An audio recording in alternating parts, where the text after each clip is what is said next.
mom and dad. Your mom and dad.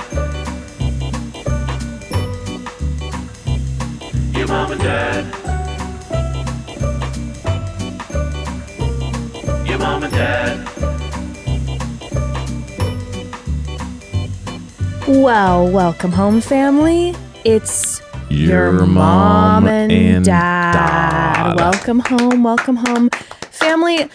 There are 4 things that I know right now. There are 4 things. The first thing is that it's been about a week since the election. And if I'm being fully transparent with everyone, I kind of had to crawl into the studio to record today to get out of my depressive hole. But your father and I, you know, we want this podcast to be a reprieve. When we created this, we want this to be a reprieve for all of you. When we talk silly, goofy reality TV recaps that you can have like 1 or 2 times a week to have just a deep breath with us. So that's what we're here to do with you today. But I just wanted to say that, family, we see you. We're here for you. We love you. I wish I could give everybody a big hug right now. But the second thing that I know is that I needed this episode. Yes. I needed this episode because it was giving me healthy masculinity, and I needed to see that with these men crying with each other, loving on each other. We had some like serious queer representation on an ABC show between the Gay Men's Choir, Dr. Bob, who we live for. I needed that in my veins right now, okay, family, I needed that. So very grateful for that and happy to talk about that today.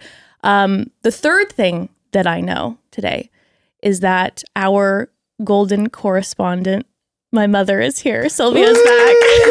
Hi, family. And that is bringing joy to me today. Thank as I crawled out of my depressive They let me out of the closet. Yes. I've been asking every week, can I come? Can I come? No. Shut up. You can't joke about that or else the family will come for us. They'll be like, we need your mom. No. I did, though, drop a pretty big hint after I did it the first time because I had so much fun. Oh, I mean, listen. And then there's skin in the game because I'm in my 60s. So. Well, and, you know, we can fun. talk about who the panel of gentlemen that now might be available that, you know, you might be interested in. But family, the fourth thing I know is that Evan was right all along about Pascal, that indeed Pascal will only date younger women. You know what I was thinking about? I was like, only date younger women. And Evan said it from the first episode. He said, that guy, Jess, you're too old for Pascal. And I said, okay. And Evan was right all along because an interview came out with Pascal where they said, Pascal, you know, would you ever consider being the Golden Bachelor? And he said, but of course, but the women, they must be younger. He literally said it. He said, I mean, I'll do it, but I can't have somebody in their 70s. Well, here's the thing. He wouldn't. The beauty of Pascal is that he goes, I don't want to be the Golden Bachelor. I want to be the Bachelor. Like, so recruit the same women you would for the Bachelor for me. Right. He says there's no difference between He goes, there's no difference for me. He said, ABC, you might see me as your grandfather, but I want to date your daughters. He goes, I'm your daddy, actually. You know what I mean? You know what would be interesting is if you did really, I saw that too in US Weekly. I can't believe he said it. Where I couldn't believe he literally said it. You're going to have to bring in younger women. Yeah. And I was thinking when I read that, I thought, in his mind, like, I would be curious. I would have loved to have asked him, so what would the range be that you're actually looking for? 1, that would be really interesting. 2, I was wondering how many younger gals slid into his, like, started following him that really kind of were like, listen, it's Pascal. I'm 40 and I'm good and I'd love to meet you. I'm sure he has a flurry of women in his DMs, especially after 40's the top. So, and he did make another suggestion. Yeah, like I said, I think 40 is pushing it. I think I'm too old for Pascal. I think Pascal would take me out on a date and he'd be like, so you consider yourself an older woman? I think Pascal has not dated anyone out of the 30s. Yeah, Pascal would be like, my dear, I see a crow's feet. We're going to have to get you in. We're going to need to do some micro needling stat. The other thing that he mentioned in that in US Weekly was the fact that he goes, can't you try to get people in closer proximity? Which, like in Chicago. Sure. Which I agree with. Yeah, he said something like, he talked there should about- be the Golden Bachelor Chicago, the Golden Bachelor California. Just how they do Love is Blind. Yeah. Where Yeah, generally, so it's a little closer. Especially for these older people. When you're 24, you can move anywhere, do anything. You're not really, you don't even know That's what what you he want your was life to be. saying. Yeah. But when you're 65 and you got kids and grandkids, you can't just be like, bye everyone. I'm moving to 6 states across. I mean, you can, and a lot of people would, but I'm just saying, like, in general, it's a lot harder. In general, I would say most people aren't down for that. So you have to do city. But you know versions what? of That's this. not, when I heard Joan do an interview, because of being my age and, being retired and everything, it's really interesting because she had something very specific in mind that she said, how she perceived it. And I thought, yeah, there's 2 different ways to be retired and like all the men and like my age, how you could actually do it. But a lot of it depends on your financial situation. A Right. lot has to do with finances. Because her idea, you're thinking you're going to be zipping around everywhere. idea, which I would be really comfortable with too, but it's because of financial privilege. Yeah. You know what It's I like, mean? I'm going to fly Yeah. every weekend So, to this thing. It's no, like, Yeah, It we're going was- to have 2 houses. Exactly. Right. Yeah. It's like, hey, I got roots in We have 2 California. houses. Yeah. You got roots in New York or Florida, Right. wherever. You keep your place. I keep my place. And then we, it's like, but that's stay with a me lot for 2 of- weeks. I stay with you for that's- 2 weeks. Yeah. But that, if you look at the grand scope of people watching this show, the majority of people could not do that. It is uprooting, Sure. which as you point out, Evan, is you've got family, you got kids, you got some really deep roots. For you, it's a little different, but like imagine you had 3 kids, all had kids, and they live 15 minutes from your house, and you're constantly in grandma mode. Right? Right, Like it kind of right. sounds like Joan is. Yeah, it You know what I does. mean? And then she refuses to move. Right. Which She is says, totally I am not, understandable. Right. I'm not So moving. Even if you have the money to do it, Yeah. right? It's going to require be like, oh, bye everybody. I'm leaving for 2 weeks because I'm staying with my husband or whatever, and then he comes and stays with me for 2 weeks. So it's like you're gone for half the month. Yeah. You know what I mean? And so then like you're basically cutting off what your daily normal schedule is for 2. You know what I mean? It really but once cuts you're into retired, like your ability. I could see being 1 month in one house and 1 month in another. Yeah, but I'm just saying. As long as you it's- don't have a lot of requirements. Yeah. You know what I mean? It's Yeah. so individual to But individual, which it I is do privilege, it for is sure. privilege for For sure. sure. That's a but big I part of it. also agree with Pascal. Did his conversation about the age shock me? Yes, Evan was right the entire time. Yeah. 0% Evan, shocked me. and what it makes me to need to know so desperately Oh, is who the gosh. mystery love of his life is. She has to be 30. She has to be a 30-year-old model. There's no way. She's 32. She models full time. I think I would guess she's in her 40s. If I was to guess, I'd say I don't know if she's in her 30s. That's awfully young. And he's 69. Mom, have you met Dude, Pascal? We you're haven't met so him, but have you sweet. seen Have Pascal? you met this man? But I do agree with what he was talking about for the Goldens. It seems like it would be way more practical to have it in location, just like Love Yeah. is Blind. Yeah. It just makes sense. Mm-hmm. And you see with Love is Blind too. Sure, was this season an absolute train wreck? Yes. But most of the time with Love is Blind, it does seem to tend to work out more. And I would assume part of that has to do with the fact that they live in the same city. Yes. Similar. It's always like similar life stages, same city, similar priorities. You know what I mean? That's generally the vibe. Yeah. That's why it works. But anywho, I had to make that statement about Pascal because it just tickled me. And I have more to say about Pascal, who gave us a clean-shaven look. Pascal is out here. He is clean-shaven, and he's like, the DMs are open, mademoiselle.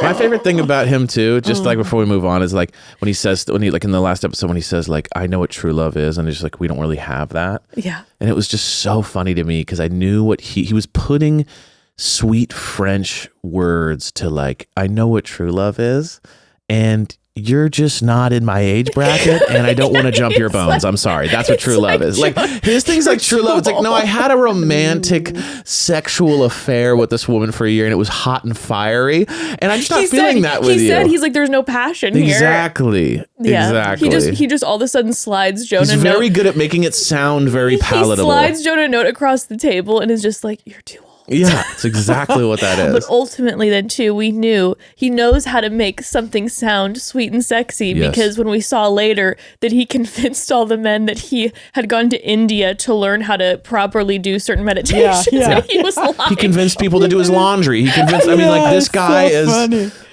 slick with it. Yeah. It's true. One of the funniest moments that I think I'll always remember on the show was when he was in Tahiti and he goes, I'm freaked out. It really freaked me out. He said that, I was freaked out. And just with his I saw a accent, 27-year-old it was so Pascal I was there. laughing. Yeah. He's like, whoa. Yeah, I was so He's like, freaked marriage out. at my age? Jeez. Cultural Jeez. Calm down. Yo, my we're not quite there yet. But let's go over. Let's start from the top of this men tell all. But before we do that, we got to take a quick pause, family. Quick pause. Listen, these men, I got to tell you, they were looking sharp at the men tell all. They were looking very sharp. And if they want to keep looking sharp and also be oh so comfortable, may I suggest Chubbies. I started getting Evan some clothes from Chubbies a little while back, and he looks so hot in them, I have to say. I feel like you're always wearing their everywhere pants. They look so slick. They're so comfortable. And also for outerwear season time, Chubby has certified winterproof jackets, vests, sweatshirts, quarter zips, full body puffer jackets, and flannels. Evan has one of the flannels on right now, and it's so soft, and you look incredible. so cute in it. I absolutely love them. And for a limited time, Chubbies is giving our listeners 20% off your order with our exclusive code. Use code MOMDAD20 at chubbiesshorts.com. Yeah, honestly, this flannel is my new favorite. It's warm, so soft. I had to hide it from Jess Tried to all take the it already. time because I know she's going to steal it. I think it's made from 100% butter, to be honest with you. Really Their flannels are also so perfect for layering and amazing quality too. And like Jess said, I'm constantly in Chubbies Everywhere pants. These pants are lightweight, durable, and water resistant. They are perfect for every single occasion. I love all their clothes so much. I'm definitely getting some Chubbies wear for family this holiday season for sure. Oh my gosh, speaking of the holiday season, Chubbies has launched an NFL collection with some of your fave teams that include buttery stretch polos and vibrant team-themed swim trunks. Such a great gift idea. I actually got my dad Steelers gear from Chubbies for this Christmas. He will love me for it. He will be so grateful. He'll be so proud that I am his daughter with this NFL Chubbies gear. And also just in general, check out the website, okay? Because they have so many great clothing pieces. They're so quality, so comfy, so cute, and they have some great deals. And for a limited time, our friends at Chubbies are giving our listeners 20% off with the promo code MOMDAD20 at checkout at chubbiesshorts.com. That's 20% off your order with the promo code MOMDAD20. Support our show and tell them that we sent you. This holiday season, gift yourself and your loved ones Chubbies. All right, let's get into this men tell all. First of all, this men tell all was so lovely. Like they really love each other. Yeah. Like genuinely, and the difference between the men tell all from Jen's season compared to this, it's like it was truly night and day. That's why I felt like this healed a part of me that I needed healing at this moment for, because it was just like they truly love each other. They adore each other. Hope for humanity. I mean, honestly. But the way that this started off absolutely sent me with Charles L. and his new hair. Yeah. Oh, yeah. Charles L. has gone full Hollywood. He went from gray to becoming a poster boy for Just for Men with like that jet black do. You know what's funny is it's like, I distinctly remember my dad getting a dye job probably in his 40s, like in my kitchen by my mom. And it was something that like I never really like thought was, I just never thought about it. Cause then when my dad would like let it go and went full gray, it was like, whoa, okay, yeah, you're a gray haired person. But that like he did it one day. And it's weird to see it go the opposite way. Cause like this guy's in his 60s and he just shows up with jet black hair. Well, it was like it just made me laugh that he didn't. It was pumped Well, no, a little it was bit pumped, too. but it was I funny. mean, not big, but it was he had a little bit, longer than yeah. it was, and then black as night. Well, what's funny is that he didn't do it for the show. Like I thought it would have been like, let's go the opposite way. Like get it dyed for the show. Look what then happens he shows when fame Yeah, hits. there's a little bit of like it's a little bit like he saying. saw himself on camera and thought, no, I think I'm gonna go back to the jet black. It's because Charles L. went full Hollywood because because he went on this show, like he said his daughter signed him up and he wasn't sure how he felt. He went on, America fell in love with him, and he's like, well, now it's time for me to get real dapper. We're going full Elvis hair. Oh, well, there's something so funny to me about like him showing up and he's got filler and he's like, oh my God, like every time you see him, he's got like work done and like he just becomes like an actor, and it's so funny to me. Well, even like when they were showing the clips of him, that it was so sweet that she's like, now he's so confident, and we were at this wedding and you see him just out on the floor dancing, and it's because everywhere Charles L is going now, people are stopping him and being like, oh my God, Charles, and he's living his Hollywood fantasy. At the golf course, he's a legend now. Oh, absolutely. But the thing, he's leaning into it. He's leaning in, baby. He's not shying away. Enjoy it in the next year. Who knows? Let the man enjoy it. But women do it all the time, right? Right. Yeah. Everyone does Teeth whitening, hair extensions. All kinds of facial work. Let the man dye his hair. Let the man let him do what he wants to do. I didn't like the fact that I didn't like the fact that Jesse said something though. He's like, and by the way, you look different. I kind of just felt like they should have let it go. I don't know. I felt like he didn't need to be roasted for it. Let the man be. Let him have his new hair. But so here's my question, Evan. But it was so obvious that it would have been such an elephant in the room if nobody would have said something. Don't you think so? Maybe. I don't know. I felt like it was like a hair dye. It wasn't like crazy. I just felt like it wasn't like he had long hair to here and then he buzzed his hair. Yeah. It was like he just got a tune-up. But when they showed clips of him present, then they showed the clips in the circle, or they showed, on the screen. On the screen or whatever. It was a real big difference, especially when they were next to each other. The salt and pepper hair compared I like the gray, to the black. actually. Just to be honest with you, I think I like preferred gray hair on men. Get yours, buddy. But you know what? I do have to tell you, when he first walked on screen, I looked at him and I go, something's different. But I couldn't nail what it is. No, not until they started showing like the back and forth clips. And I was like, oh my God. I saw it right away. I did. And I was like, something looks different about Charles L. His hair is as black as yours. Jet black. But the fact that they had him walk out solo was such a great moment. And there's nobody there. And he's just looking around. And he's always just so like, just wowed and appreciative of everything, and he's just like, wow, this is incredible. He takes things incredible. He really takes them in. He drinks them. And this was the beginning of the star that is rising of him becoming the next Bachelor. Do you feel like they just teed him up big time? Oh, they couldn't have teed him up more. What I noticed was he was the only,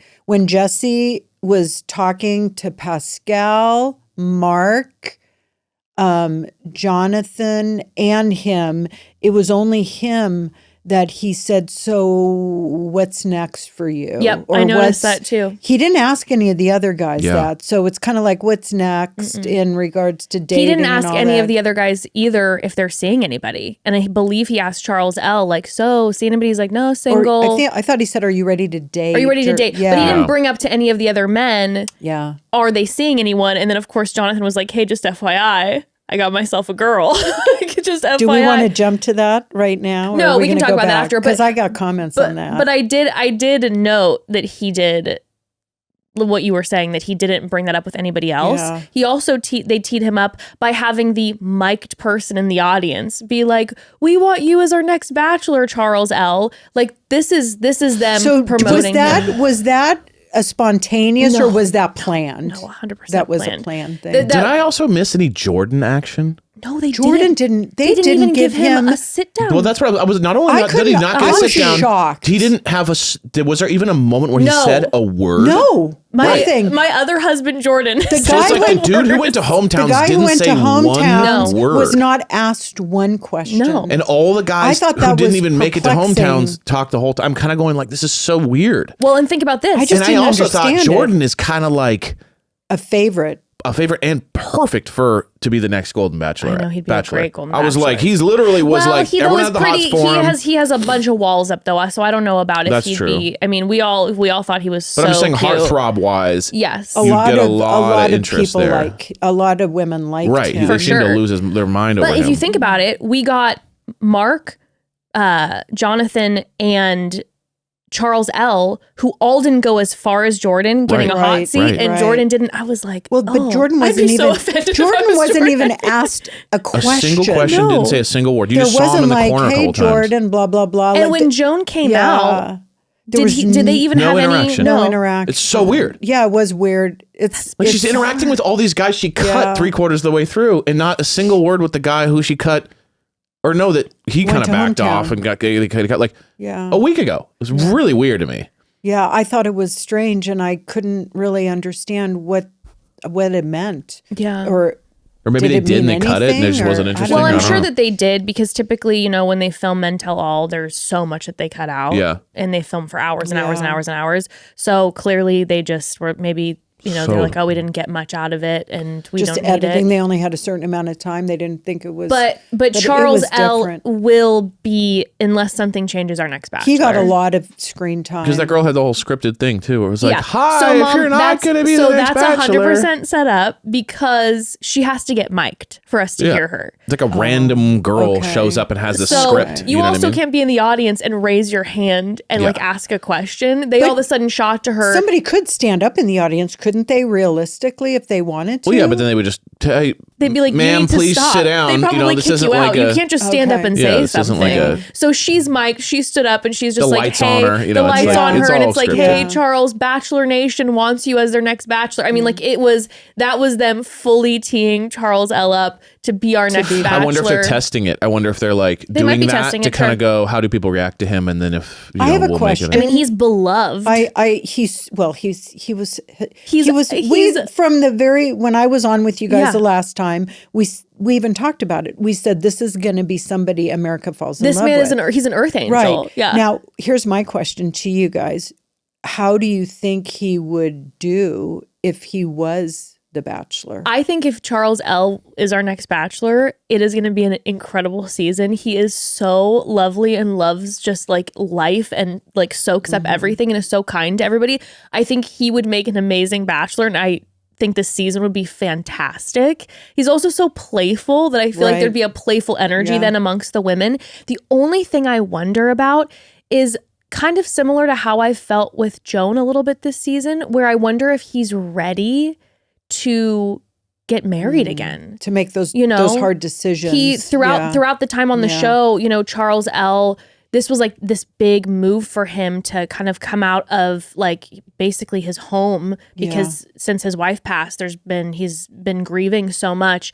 And then this was like this huge transition for him then to find this joy again. Yeah. But obviously throughout the entire time that we had with him, he was talking about his wife the entire time. Like, it is and interesting. It feels like, I'm like, is that's my biggest concern. Does it feel too soon for him? Like maybe get him on a future Golden Bachelor in Paradise, right. Like maybe when there's been a little more time, or Charles as the Golden Bachelor in like 2 seasons. This is my biggest problem with Charles L. being the Bachelor is just like, we kind of already tested out someone who kind of went through a lot with the loss of their partner. Yeah. And it kind of showed that like it's difficult for them, and they had a really hard time kind of handling all this. Yeah. And I feel like we need someone who doesn't quite have all that, so that they can kind of come in like excited and ready, and not feel like they have a big hurdle to get over in order to allow themselves the freedom to do this. I think it just is, it's going to be so dependent on person for person for like where their grief's at. And obviously, like, you know,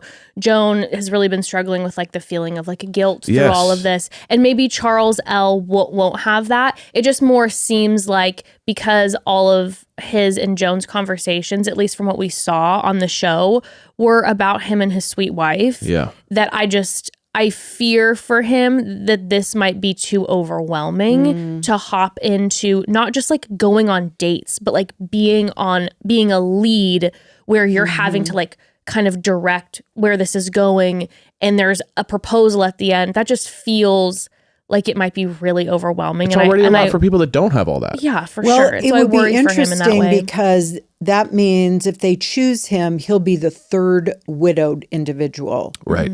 And there's widowed people on that show, but there's more divorcees than there are widows on the show overall. Yeah. I was a little bit kind of like, I'm concerned for you.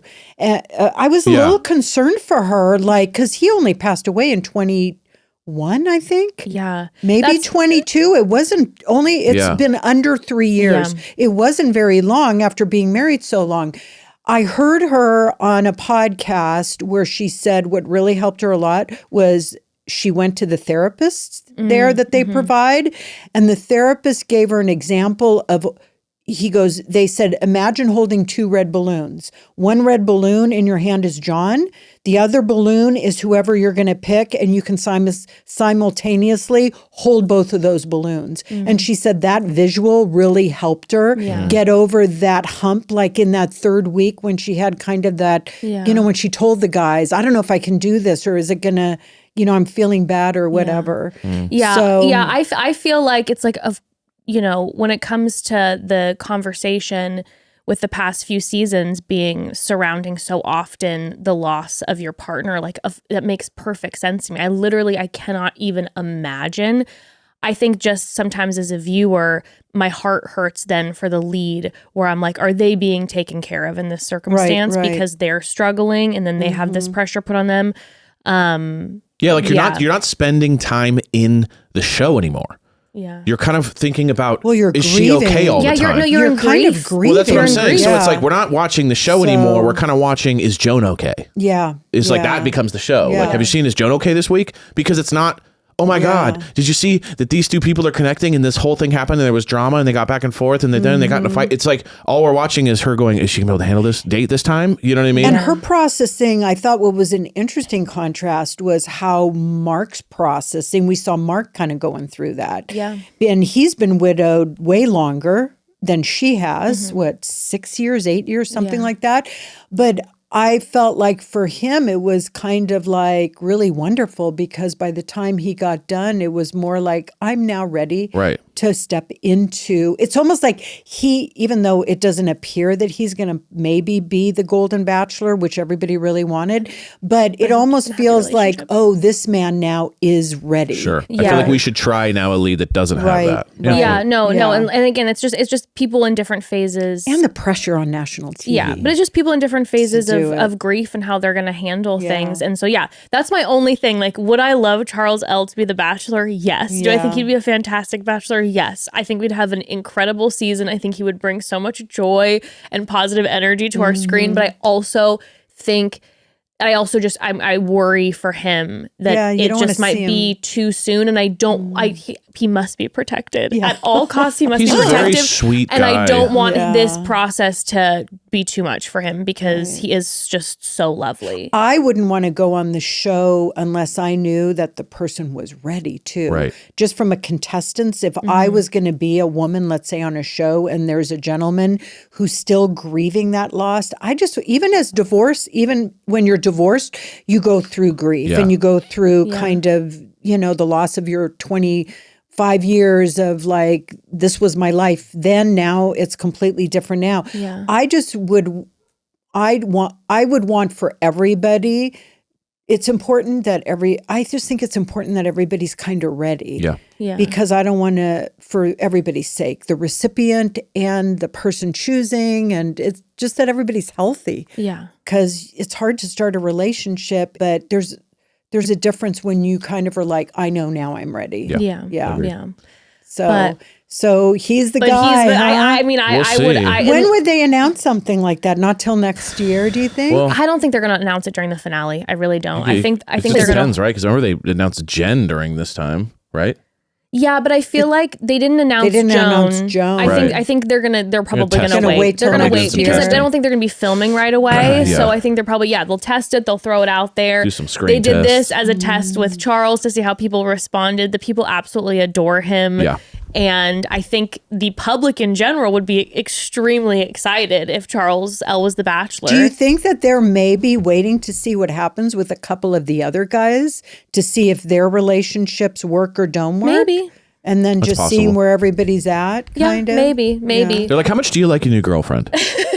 Scale Or of 1 let's to see 10. where you're at in 3 months Get the from now. Bachelorette, become the Golden Bachelor like her, or not? You know what I mean? Like that's a good question too. Like, how much you like this person? Because we're willing to put you on the world stage. Also, there's the other thought that I have is this season numbers-wise did so poorly in comparison to the Golden Bachelor. It was such a great season. I know. But the numbers did so poorly. Part of me wonders, I'm like, maybe they're going to test Charles L. to see how the public responds. But I also wonder if they're going to try someone with a little bit of fame. I thought of that too. I am wondering if they're going to try If they may be choose like, somebody- okay, let's Just someone kind of well known. Well, Yeah. remember, weren't they trying to get Susan Lucci to do it? soap opera Yeah. star. Oh, That they were okay. talking to her about it. And Martha, to was it be- Martha Stewart or was that just a rumor? Martha Stewart. Can you imagine? How That'd be No, terrifying. but I heard there was some rumor about Martha Yeah, Stewart. isn't she like a world famous like tough cookie? Yeah. Right? just did Like a- she's I don't know much about Martha gnarly. Stewart. Netflix Yeah. just did a special. She's I didn't know. gnarly. Yeah. She's like Yeah. brutal. Well, then I want to see that. Yeah. I want her to be the best. Yeah, like surviving Martha. That's with all the guys. Martha's like, I hate you. You're like, oh It's God. true. I Yeah. didn't know. I wasn't sure about Martha. Yeah. But I could see them numbers wise being like, let's throw out somebody who has a little bit of fame. Do you think that That's what I they think. would possibly recreate something and maybe instead of Golden do maybe somebody like in their 40s? I would Right. love Middle-aged I would Bachelor. love middle-aged Yeah, Bachelor. just title it something else and maybe throw it out there to see how it But I think you're going to get a works. different energy because I think with what we do love about the Goldens is that it warms our heart. It is pure. It is beautiful. It is friendship and hope and light. And I think people closer to mine and Evan's age would be more dramatic than the actual for Bachelor. sure. I think I so. think the level of drama with like Yeah. people like women my age or men my age, I think the drama would be so out of control. I think it'd be insane. It's also it'd kind be of a so weird fun to time watch. to like a 40, like 38 to 45 range is Yeah. really strange too, because if you're, let's say you're divorced with kids, Yes. your kids are like 12. You got young kids. You know what I Or mean? like three. But I'm saying you're in the thick of it. Like Yeah. when you're 24, you don't have kids, and when Yeah. you're 65, your kids are out and they have their own kids. Yeah. 40 is like the pool is bizarre because why I'm everyone's saying, like in the but thick that's of why I'm it. saying the drama would be absolutely, it would be a bloodbath because everybody's high stress. They've left their kids at home. The stakes Half are of them high. have kids, half of them There's don't. Some It's are a whole divorced, thing. some aren't. Like, and it's in that It would- time you'd where get a you're like, crazy mix. The mix would be wild. It would be a Honestly, it'd be a bloodbath. pop. You know what? It'd probably It be would, awesome. it would pop off. It would be very much giving more Real Housewives energy, Yeah. I think, than 100%. If they did that though, then it would be smart for them to do the same. Like if you're going to, let's say Orange County, that everybody lives in Orange County. Sure. Well, sure. If you did that, do you think that they would consider doing Pascal with women in their 50s? Absolutely not. They He'd wouldn't. be No. down, but He's down, but I don't think that's there's pushing it for there, him. there's he's more looking again to be the telling you, Bachelor. it's not even- yeah. I don't think that they would do that because I think the public responded to Pascal's comment with distaste. They were like, I don't yuck. know. I didn't because I'm not on he got a lot of social backlash media. for that, He understandably did, so. yeah. So I do not think that they'd be like, let's make him our Golden Bachelor and then go backwards and be like, here's your 30s and 40-year-old women, Pascal. Like, no, there's no way. There's no way. Okay, we got to take another quick pause before we keep diving into this and actually get into some of the shenanigans that were had during this, some of the love. Okay, family. I would say after a long day of recording The Men Tell All, Charles L. will be sleeping well, knowing how much America loves him. He will. And I will also be getting an amazing night's sleep, but that is because of my glorious, luxurious sheets from Boll and Branch. God, they are the absolute best. Boll and Branch's signature sheets are made with the finest 100% organic cotton and get softer with every single wash. I'm telling you, these sheets will immediately change your sleep and bring you the dreamiest bedding experience.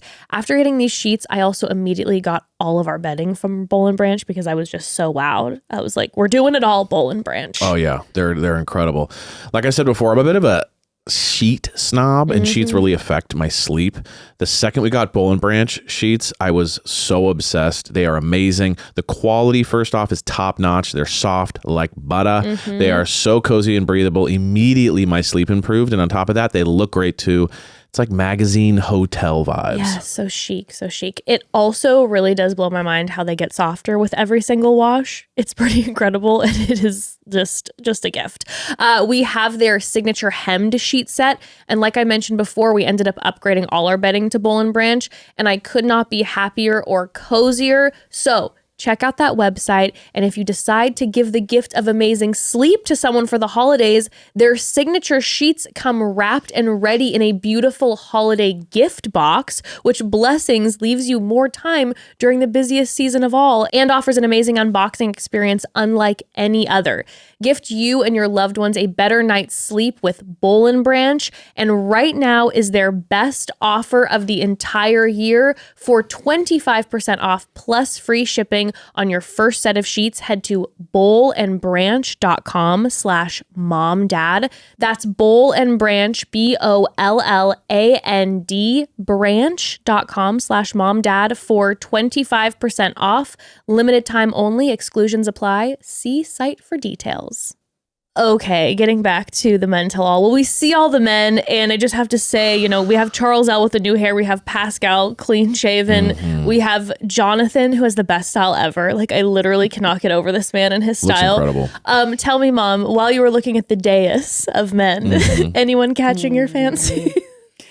Well, don't give us this sometimes you gave us this BS last time. His heart is very sweet. I know, but you know what? Give me a little more raw. Okay, so last time you asked me, and my top three, who I would choose as my top three guy, are none of them like when I was here the last time. Yeah, right. So now that you've watched it, well, because for me it's a matter of I want as much information about the person as possible. So now that you've seen the arc, so now that I've seen it, Dan was my favorite. He was my first, and I liked him. I got him confused with Michael. I remember at the beginning. I kept saying, "Oh, I like him," and I did say he was handsome. But then I was thinking it was Michael. But I liked his tenderness. I like that he cries. He smiles a lot. He seems fun. But then I heard him on Bachelor Happy Hour podcast, and he was so well spoken. Yeah. And just everything that I've heard and what I've seen is like somebody that would be somebody that I would enjoy, feel that I'd have commonality with. Got it. Having been a nurse, and he's got physical things. We both have adopted kids. Right. We both live at the beach. Just, I don't know. He seems like he's kind of more like he's beach, simple, wears shorts. Yeah. So right. that's vibes. kind of more like how I mean, not that I can't dress up and go to a nice dinner, but it's more how I roll. Yeah. My second was Mark. Yeah. And I really liked Mark a lot. And I didn't know anything about him really. And right away, there was he like is angelic. And there was a real calmness about him that I liked. His listening. He just, I don't know. I just kind of wondered. I wonder if there was him and somebody else that brought incredible energy into that mansion that kind of set the tone for kind of the whole thing, because he comes across to me as a tone setter, that all the men seem to respect him. He's kind of they all have their own individual relationship. I think one of the most tender moments was when he's talking to Jordan and Pascal, and Jordan and Pascal are so locked in. Yeah. And so Mark was my second. And my third, which we don't know much about him, but who appeared like somebody that I would have liked to hear more about a story, was Greg, actually. Greg, really? Yes, the one that's the laundry man. The laundry, yeah. He did end up seeming like a guy who just seemed so there was something lovely about him. He smiled a lot. He seemed like he didn't seem like a divisive individual. He was positive. He seems like he lets things roll off his shoulder, but too. He's Like smart. when Pascal's like riding him. He was a vice president of university, so he's intelligent. Yeah. I would have liked to have seen more of him. Those three were actually who I found the most intriguing. Got it. I love that. In the end, if I could say, okay, if I could have three opportunities to talk to three men, those are the three that I would choose. Now, I will tell you all this. So I haven't shared this yet. Because I agree with you about Mark being the tone setter, and we'll talk in a little bit about him and Jonathan during Jonathan's hot seat, which I was literally crying, literally crying during the Jonathan hot seat when him and with the Post-it situation. But I do think Mark set the tone in that house in a lot of ways, because you saw all the guys kind of bury themselves into him a little bit. You know, they all kind of would go back to Mark. Yeah. Mama Bear a little bit. Yeah, for sure. Yeah. But I haven't shared this, family, but when I went to Dancing with the Stars, when Katie Thurston allowed me to be her +1, God bless, that week, Mark was in the audience, as well as his 3 kids, Jordan, Taylor, and Matthew. And family, when I tell you, they are the loveliest people I've ever met. So I had the pleasure of being able to like talk to them and chat. They actually are part of the family, everybody. They are viewers of the podcast. And so of course, you know, I had to tell Mark, I was like, sorry about the fact that I like call you a Greek god and like simp for you and call you Thanos and call you Triton, apologize to your children that I am like thirsting every single week. They're like, we're used to it. But they were genuinely it was like the most warm, angelic energy I've ever experienced. Like when you meet people and you right away know everything about you is just like a goodness. Him and the children, him and his 3 kids were incredible. Like they made my month. Yeah. Like genuinely. Yeah. And so after having then had a conversation with him and with the kids, and I met Kelsey briefly too, and she's an earth angel as well. It was like, I feel like everything you're seeing from him is so genuine. Real, and in person even more so. His energy, all of their energy is like a warm hug. So shout out to you guys, by the way, because you made me feel like $1,000,000 and they were just the loveliest people ever. But I agree. And I think that's why Charles Ella's Bachelor, I would absolutely love, but I do think Mark would have been an amazing Bachelor, but it does seem like he's in a relationship. Yeah. So I don't Good think for we're gonna him. get him. I know, I'm happy so for happy him. for him. Yeah. Want only the best for our Greek god, for our Thanos king. But you know, just had to shout that out. Boo. Because we love you, Mark, but boo. But Mark, we do want to. I want to talk about you more. You know what I mean? I want to talk about you every week on my screen. I'm gonna miss you. I'm gonna miss you so much. Okay, but getting back to the show. At the beginning of this, we had, you know, some conversations about the funny things that were going on in the house. We had Pascal talking about the snoring situation with Greg. Yeah. He's like, I was being gentle with him because he does my laundry. Yeah. And you saw Greg's daughters You have to be gentle with your employees. You have to know when to push and pull. And Greg, God bless him. He was such a good sport. I know. That's the thing. Especially being a really intelligent man, too. Yeah. You know, it's like he just went along and played with it. And I thought, good for you, Greg, though, because when he said, I'm getting help for my sleep apnea, I go, now he's on the road to get himself ready for a relationship. There you go. Because you've got to deal with that. Yeah, when the partner's always having to sleep across on the other side of the house. Everybody snores a little bit, but it was bad, you know. Well, it seemed like the whole house was. The snoring was a bunch of 65-year-old rippers. Oh yeah. Yeah, but when there's one that has to go sleep shaking outside, the walls. Yeah. But we then talk about the dodgeball date. We find out that Captain Kim legitimately separated his shoulder and had a bone bruise. When he said that, I'm like, oh gosh, he separated his shoulder. He was competitive though. Yeah. Oh well, him and Shock, Captain they were Kim, the two competitive when they showed guys. the clips of Captain Kim with him honestly almost breaking things in the house to fix them again, I was dying. Like the man was literally going around that mansion like knocking on walls, like trying to find like where studs would be, and like hanging up things. He needs purpose in life. He's the classic retire and then he's just like working at the house. Like your dad's busier than he was before. It's like he's finding stuff at the house to fix. He's breaking the faucet so that he can just fix them again. He's like, it should be sturdier, just like knocking over stuff.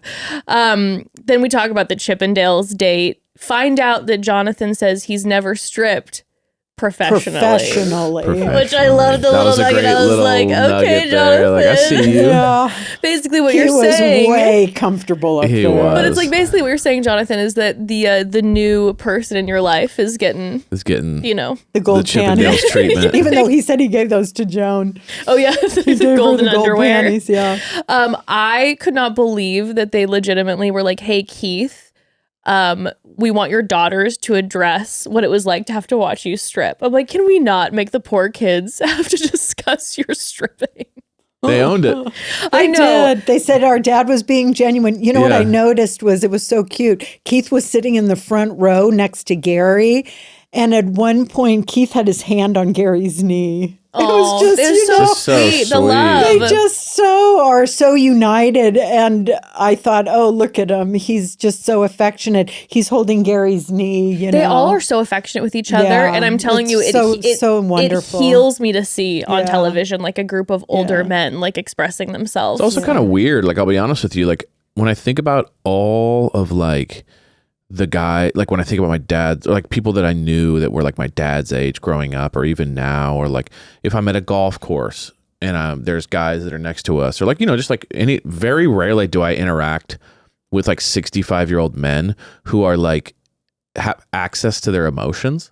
Yeah. So it's weird that they all did. Like, that was strange. Like, I was expecting a couple marks, you know, but I was not never expecting you, Mark. But not perfection. No, but I'm just talking about like the access to emotion. But the fact that they all a lot were of like them open and crying and vulnerable. like vulnerable and then honest, and then like would be like admit things about themselves, and then like the guys would surround them with love. Like, that's just not the vibe that I get from most 65-year-old guys. Like, I'm gonna share with you my like deepest insecurities and thoughts. It's like wild that they all were that way, and the ones that weren't still were just like. You know what I'm saying? They were like infected by the it ones was like, around. You know what I mean? Even the Kind ones that on the maybe like Chalk and Kim, maybe would you say are the most a little more like the most tight. stoic of the group? And there's still a lot more like open and honest. It was just crazy to watch. Yeah, it was wild. You know, I'll stand by the fact that I think having some men on that stage who are advocates and affirming of their queer kids, like you see that pulsating through. Like there's an openness and there's a love there. And I think you could see it. It is wild that they just got all these casting wise. Yeah. I know. Yeah. I know. Well, when they're talking about the Chippendales date as well, they talk to Mark. And we find out that Mark actually didn't even want to do it in general. He was like, I'm not doing it. And but it sounded like he wasn't the only one. No. Like a few of the guys are like, they were like, I do not want to do this. But as soon as they heard that it was for Stand Up for Cancer, I love that he's like, you couldn't keep me off that stage. And we saw him on that stage too. And he was like giving it. Yeah, he did. He was having fun. It was obvious though, the couple of guys that really liked it. Oh yeah. Keith was just like I've been waiting for this my whole life energy. More, okay, we are doing this for a cause, and this is a also stretch. Chalk too, who didn't want to do it. I was like, you couldn't get Chalk off that stage. No, Chalk was actually. I was surprised. Chalk was doing like body rolls. Yeah, he was shaking his ass for everybody. The competitiveness. That's the competitiveness. You couldn't get him off. But then we find out that Michael was actually diagnosed with cancer right before the show, which is wild. But he seems okay now. He said that he's going to be okay because they caught it early. But like. He said the fact he almost didn't do it, but was so grateful that he did in that time. And then I'm sure being surrounded by all these amazing men, it made me like wish for him that he could have been on the show a little bit longer, you know, just to like soak up that love and that energy. But so happy to hear that he's doing better. We got a scene that we had not seen before with Jack and Charles L. Oh, the house walkthrough? Jack, I missed Jack so much. I missed Jack so much.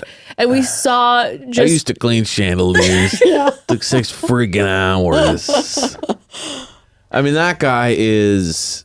He's a guy. He's like my dream neighbor. Oh, yes. He's my dream neighbor that's like, we're just chilling. He's in the backyard. I hear him talking. I go, what are you doing? You can't not hear him talking because he's so loud. Get your friggin' ass over here. We're doing burgers. Like, he's the dream neighbor that just like comes over, he cracks a beer, he knocks on my door on the middle of a random Tuesday and goes, what are you doing? Have a drink with me. Like, he's awesome. Or the dream uncle.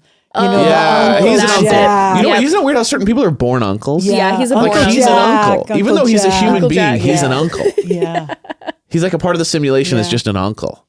He's like the Sim simulation. Like, I can't picture him in a relationship. No. I can picture him being single and then coming to visit you with your kids. But no, I love that they showed Charles L. when Charles L. is like, and over here, and Dan's like, you're an amazing host, Charles. Thank you so much. Yeah, that was so funny. But man, the Burgergate conversation when they're talking about Christopher putting the barbecue sauce on the burger, and Jack was just like, he's just kind of sitting there and he goes, listen, I want to be the guy who doesn't say anything, but that's not me. He's like, I didn't want to have to say anything, but it's just not who I am. Well, because he's a chef.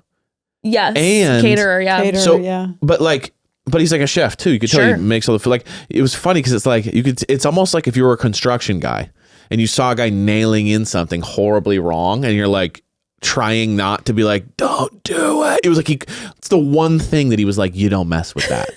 But don't you think Jack has a hard time not saying anything with everything? That's what I was going to say. Yeah, when he said it, he's like, I didn't want to say anything, but that's not who I am. It's like, Jack was saying something about everything. I mean, they're traveling around with a camera and just having this man walk through the halls of the home, and he's seeing every tchotchke and is like commenting about every single thing he sees. He touched the chandelier, like he grabbed it. It was like, no dust, good job. Yeah, I mean, his wife character. He's testing the dust, and then this show has the audacity to put him in the Warner Brothers lot and make this man start grilling in what I can only imagine is a decent level of heat outside. Okay, it hasn't been chilly in Los Angeles, and then they say, guess what?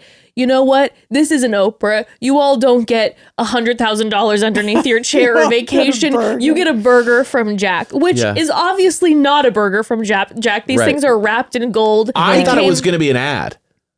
I thought they were going to go like that. Talk about the biggest ad miss of all time. To not be like, and he was out there cooking Jerry's Burgers. Yeah. Who's going to be sponsoring? Like they just randomly brought out burger and then made it a whole thing. It was kind of funny. Did you notice though? Everybody was hungry. Oh, well, yeah, because they keep them in there for like 10 hours. Oh, I felt everyone was eating. Oh, I felt like they've been probably filming for a while or people waiting in line outside. When you go to a live show, you cannot bring food or drink. Yeah, everybody was and you hungry. can barely go to the bathroom too, and you're sitting there for hours and hours and hours.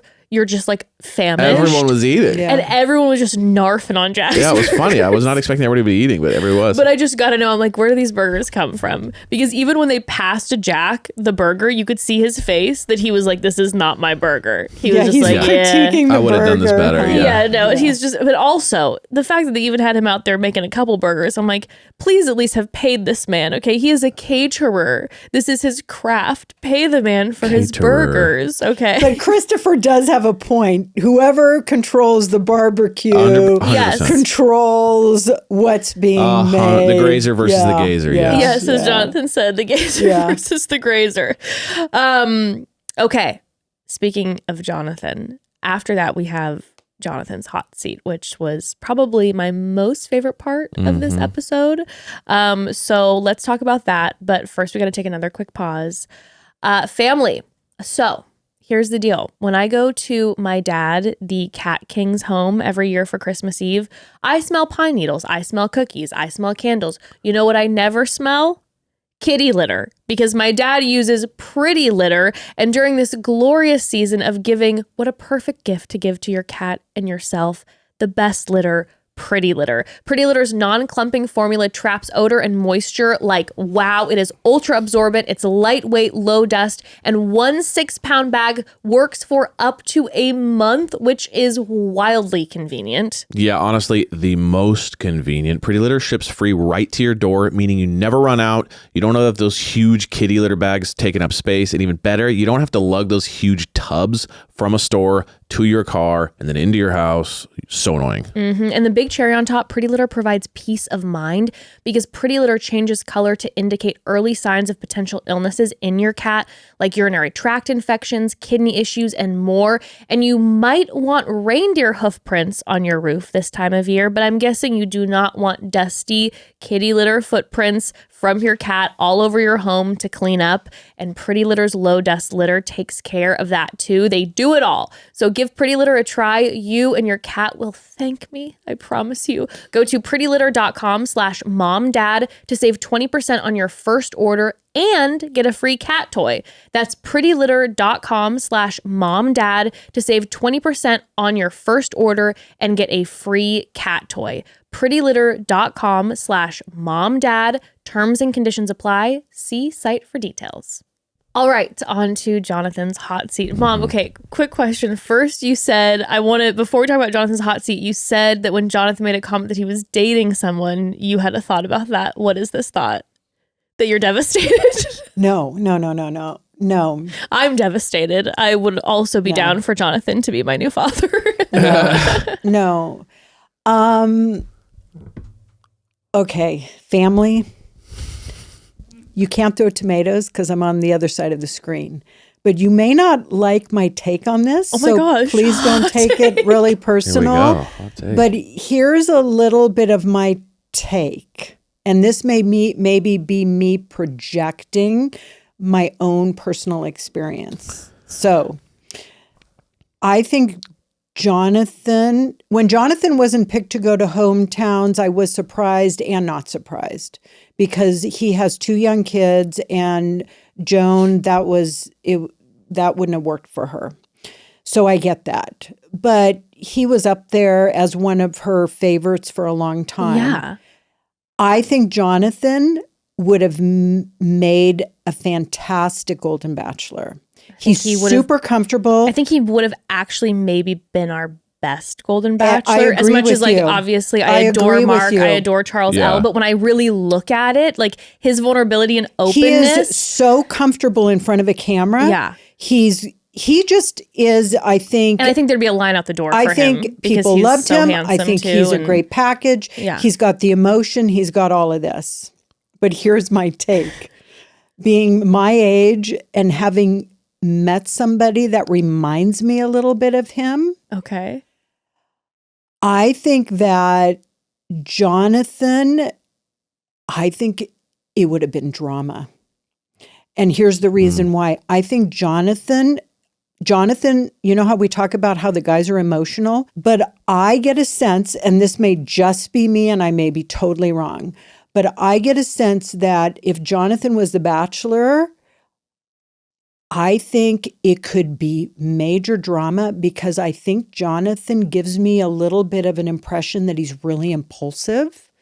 So an emotional man who's an HSP, highly sensitive person possibly, and you got the emotion, you've got impulsivity. I could see Jonathan falling in love with like 4 women. Which would be a great season. That's what I mean. I could see Jonathan falling in love with 4 women and really just kind of like the final 4 breaks into a bunch of drama because of that. What I see with Jonathan, and like I said, I could maybe be wrong, and I think I'm projecting because he reminds me of somebody that I knew.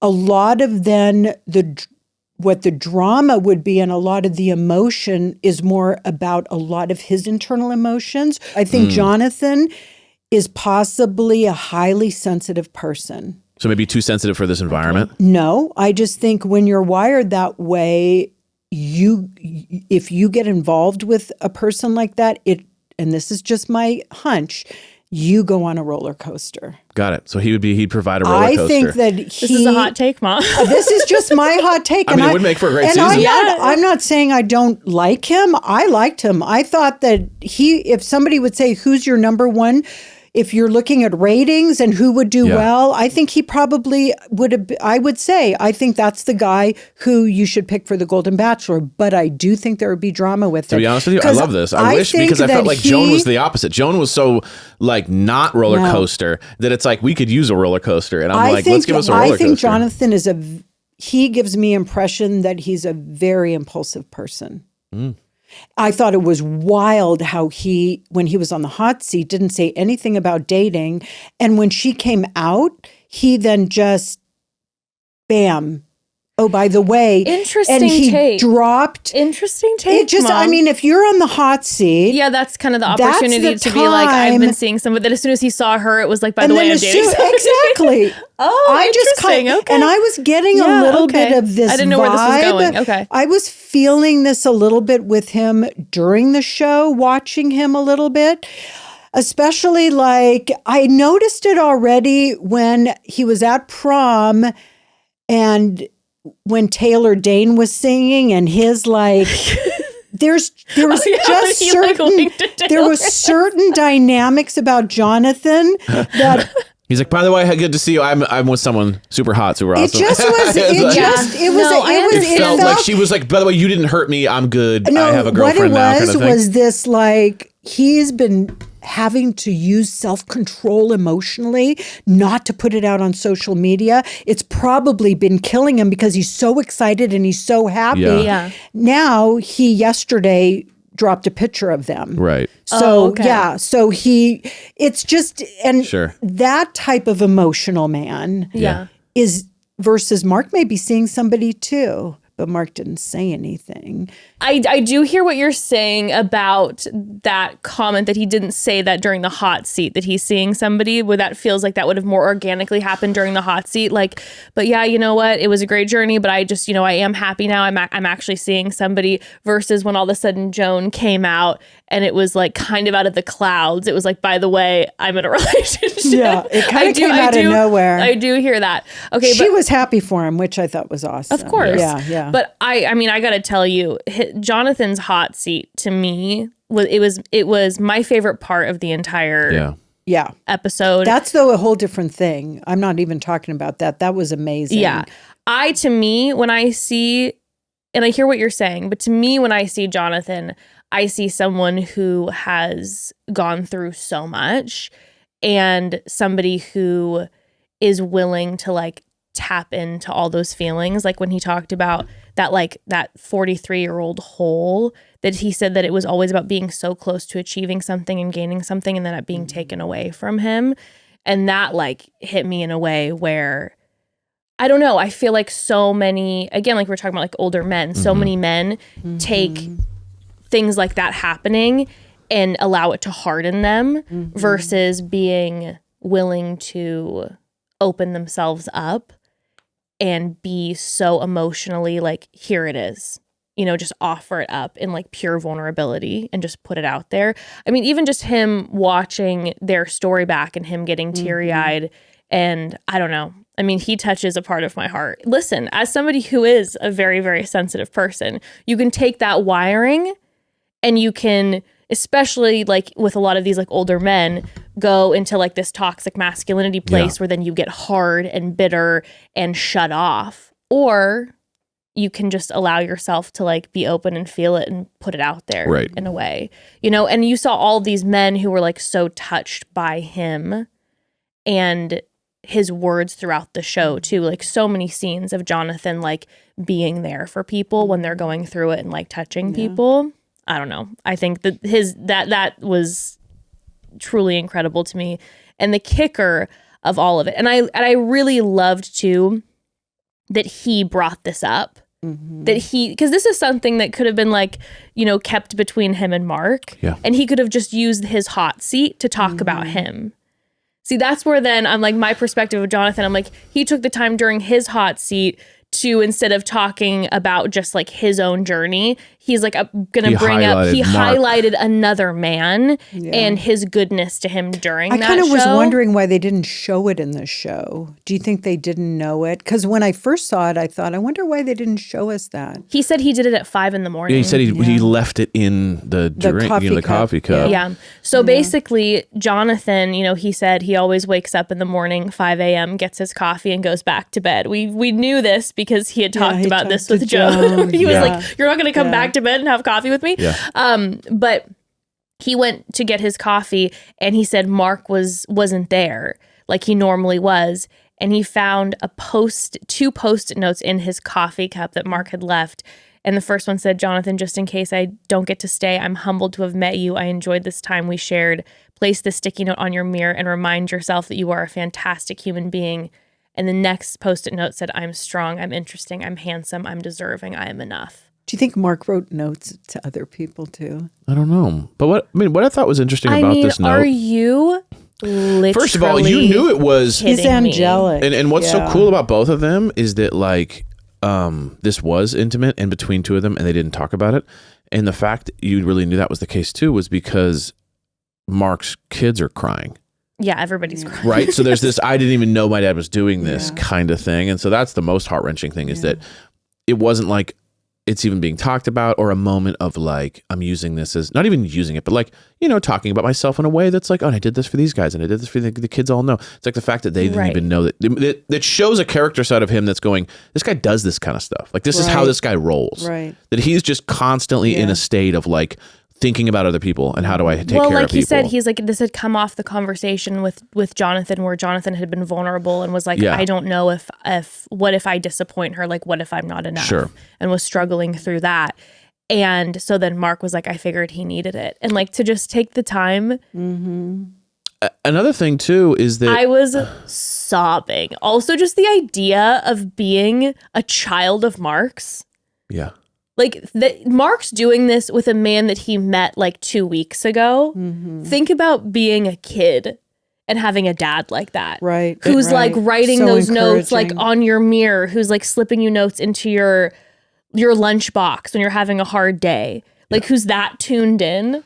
And to praise Jonathan, not only did he make his time on the seat about Mark, but he accepted the note and appreciated it. I will say, like, if I'm being honest, like as men, there can be a lot of like, I don't want to show my emotions because I would look weak. So that could have been taken as like patronizing. Sure. Like that could have been taken as like with a guy who's got to tell me who's got enough? An ego. Yeah. You know what I mean? Like, yeah, sure, I was honest with you, but don't talk down to me like I'm your son. Like it could have gone there. It could have felt that way. Yeah. And I'm not saying clearly these guys aren't like that, but let me just tell you, it can't, you know what I mean? Like the wrong way, or you're in a mode and someone kind of goes, it's okay, buddy. That could be taken as thank you or like fuck off. Like, so the fact that he like not only took it, used it as like an incredibly powerful thing, but then also made his time about it. I don't know. It was just like really, it was like a lesson on how to be a really good friend and how to receive love. Yeah. You know what I mean? So hats off to both of them. No. Jonathan came across, though, the whole season as somebody who was really humble and open about all of that. Well, that's the thing. From day one, he was, that's why I think when you brought up earlier, like who was setting the tone in the mansion, in my opinion, it was probably Jonathan and Mark was like this, like the kind of the Papa Bear energy. Yeah. Jonathan was like emotionally sitting with everybody, and we saw it throughout all this the season, touching base with everybody. Are you okay? Are you okay? It's okay to cry, like letting them express this. And then I think the third person was Pascal, and I think Pascal brought the silliness and the fun. Yes, and he was poking at everybody, and I think the energy between the three of them created a pretty electrical dynamic that then all the other men could like lean into. But I mean, genuinely, when Jonathan was reading those Post-it notes and Mark sitting there crying and Jonathan was crying, I was just like, it was that was the best part of the whole Men Tell All. Yeah. It was just, I'm like, we've never seen such a thing. Yeah. It was a lesson. It was a lesson on how to be open and sensitive and also strong. And it's like, that's it right there. It was the cherry on the cake. Along with Charles or whatever. That might be the right thing, but it sounded so wrong. What was it? Cherry on top. Cherry on top. Cherry on top of the parfait. Was that exchange in the Men Tell All and Charles's comment that was repeated again about I ended up finding love. It was just a different kind of love. Oh, yes. I think those were the two. I mean, those are like the Magna Carta, the Magna Carta? the Declaration of Independence. That was the epic. I mean, those were the two mascot points of the show of Men Tell All. Yeah. Both of those, basically, were the most touching. I completely agree. Well, we've got a couple more hot seats that we need to discuss, but we got to take one more quick pause, family. So speaking of these Goldens, I must mention that taking care of ourselves as we get older is essential. Moving our bodies, prioritizing sleep, and eating well are all commonly talked about, but not many people talk about taking care of their hair health. If this is something you haven't thought much about, let me tell you all about Nutrafol. Hair thinning is not inevitable, okay? I have friends and family raving about Nutrafol for years, so I had to try this myself. I started using it about 9 months ago, and I am so glad that I did. My hair has gotten thicker, it's growing, the health is the best it's been, and I don't know how long. I am so grateful. Look at this, guys. I'm pulling out my thing. Ooh, you know what I mean? Like this, for me, this is a big deal, everybody, okay? It's a big deal. In fact, a family member of ours messaged me the other day thanking me for turning them on to Nutrafol because they were so happy with their own results. So they're just incredible. Nutrafol is the #1 dermatologist recommended hair growth supplement brand, trusted by over 1 million people. See thicker, stronger, faster growing hair with less shedding in just 3 to 6 months with Nutrafol. Yes, it's physician formulated with 100% drug-free ingredients. Nutrafol supports healthy hair growth from within by targeting key root causes of thinning like stress, hormones, aging, nutrition, lifestyle, and metabolism through whole body health. And here's the thing, thinning hair is different for everyone, so a one-size-fits-all approach to hair growth doesn't cut it. Nutrafol has multiple formulas for men and women that are tailored to different life stages and lifestyle factors so you can get just what you need. With a Nutrafol subscription, building a hair growth routine is simple. Purchase online, no prescription required. Automated deliveries and free shipping keep you on track. Plus, you can save up to 20%. You'll have access to free naturopathic doctor consults, and a Headspace membership is included. As if your glorious results aren't enough, okay? They're just the best. Get results you can run your fingers through. For a limited time, Nutrafol is offering our listeners $10 off your first month subscription and free shipping when you go to Nutrafol.com and enter the promo code MOMDAD. Find out why over 4,500 healthcare professionals and stylists recommend Nutrafol for healthier hair. Nutrafol.com, spelled Nutrafol.com, promo code MOMDAD. That's Nutrafol.com, promo code MOMDAD. Okay, after Jonathan's hot seat, we get Mark. We talked a little bit about Mark, but we see his kids, Jordan, Taylor, and Matthew. Shout out. I'm telling you guys, the loveliest people I have ever met. Yeah. They made me want to cry. So positive, so amazing. Mark, I could have talked to them for forever. I didn't want to keep bothering them, but I was like, can we all go to dinner? Yeah. You know what? You can see the family. Now they've been on TV a few times with when Joey and Kelsey were on all that, and then now with him. I just love how you can tell the family likes each other. Big time. That's what's so nice. It's nice. They all seem just super supportive of one another. They just seem like he's done, and same with his wife. They've just done a really wonderful job. You know, she had to just be kids. One of the most incredible people. Right. Well, for him still to be so in love after all, it's just a wonderful testimony to the parents, the couple they were, and the parents that they both were, and the dad that he and now I just has love been for them to his kids. And I just love for them that Joey is now part of the family, because Joey seems like the such most a nice lovely guy Yeah. who's absolutely crushing it on Dancing with the Stars. Yeah. The man was made to dance. He flows on the tennis court is he there flows anything on the he dance can't floor. do? No, he can do literally everything. Everything he tries, he's like good at. He's incredible. Yeah. I mean, it's amazing. A body to die for. Man. It's crazy. But then we have Charles L's hot seat.